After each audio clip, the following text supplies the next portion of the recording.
Hello everyone, Anthony Vessecchia here with Scratch Golf Academy. Today I'm going to use the 3D strap. A lot of you have probably seen this in a lot of golf videos.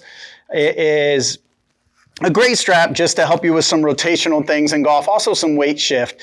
You can also use a band. If you have the big thick bands, you can tie them one together and around the other one so it's got more length to it. So you tie two of those bands together, the ones that are about thinner than this. If you're looking at the 3D strap, some of the thinner bands, they don't have to be super, super thick unless you're just that strong.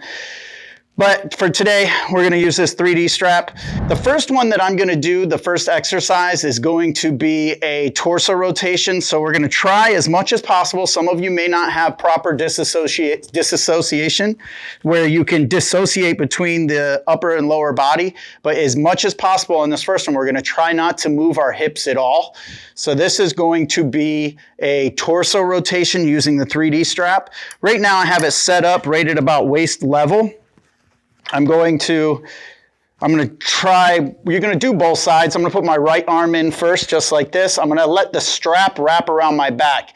Many of the times you'll always have this the strap going around your back first.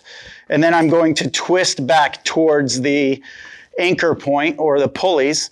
I'm going to put one hand out on top of the strap just like this. I'm going to reach back as far as I can with this, my right arm. And then I'm going to reach and do the same thing on both sides. So what I'm going to try to do is not move my hips. So if you watch my hips, you shouldn't see my knees rotating.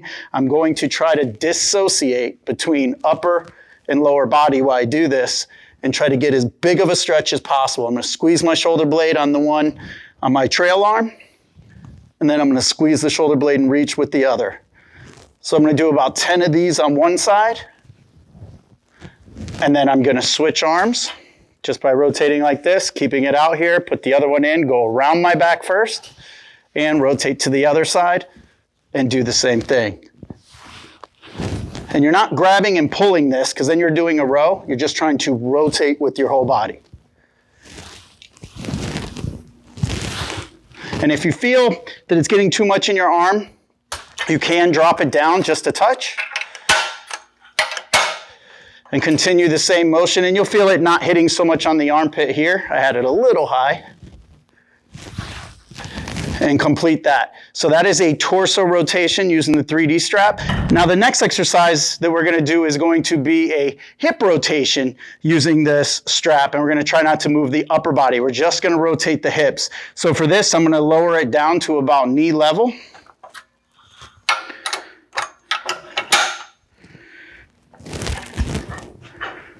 And I am now going to pick whichever leg I want to work first. I'm going to step inside the strap with that leg. I'm going to step out, and I'm going to do the same thing. I'm just going to wrap and face it. So I'm going to have one below and one above my rear end. And same thing here. Now I'm going to hold my body here steady, and I'm going to try to just rotate the hip.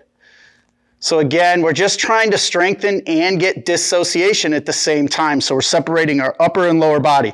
So I'm going to try to keep my chest right out in front of me. If you have to put your arms like this, do that. But we're not salsa dancing, so don't just move your knee back. I want you to rotate, rotate, and rotate. Okay, same thing. You can do this with the band. Once you finish 10 on one side, starting to sweat a little bit. Then you're going to switch, put it on the other leg. See how I go one below and one above my rear end? Just like this. Okay? And then you'll do the same thing on this side.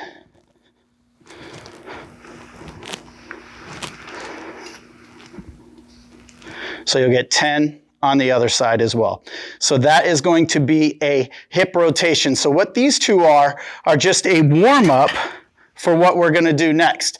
So you hit the upper body, you hit the lower body, so you get your hip rotation, you get your torso rotation, and stay tuned, and we're going to do the next one. Okay, and now for our last one. This is going to be a weight shift with lift. This one is going to be very, very important for obviously getting that weight shift and then elevating out of it with that ground force. So we're going to drop in and then we're going to lift out and really generate some ground force. And having this tension pulling us back is going to really help us get that feel of loading that trail leg, getting into the lead leg, and exploding out. So same thing.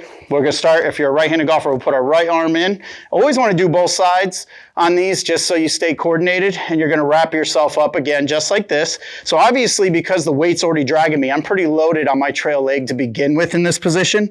So I'm just going to stay here. I'm going to let it turn me a little bit, but I'm not going to go too much. And from here, I'm going to drop into this lead leg, okay? So we're going to squat down into it, and then we're going to lift out. So we're going to squat in, lift out, squat in, lift out. And then you can now finish all the way if you want. So we'll go squat in, lift out. Squat in, lift out. Okay? Again, let it turn you, squat into it, and lift out. So that one is going to be a weight shift and lift. So here, we're going to shift our weight and lift out. And then you'll do 10 on one side, switch to the other side, and hopefully these drills right here will help you get a better rotation, some dissociation, and the ability to load in and get out with some more power than what you're used to. And unfortunately, if you start hitting it further, you'll have to get a new distance. You'll have to test your distance and get some, go through all your clubs, see where you're hitting them. I hope this all helps.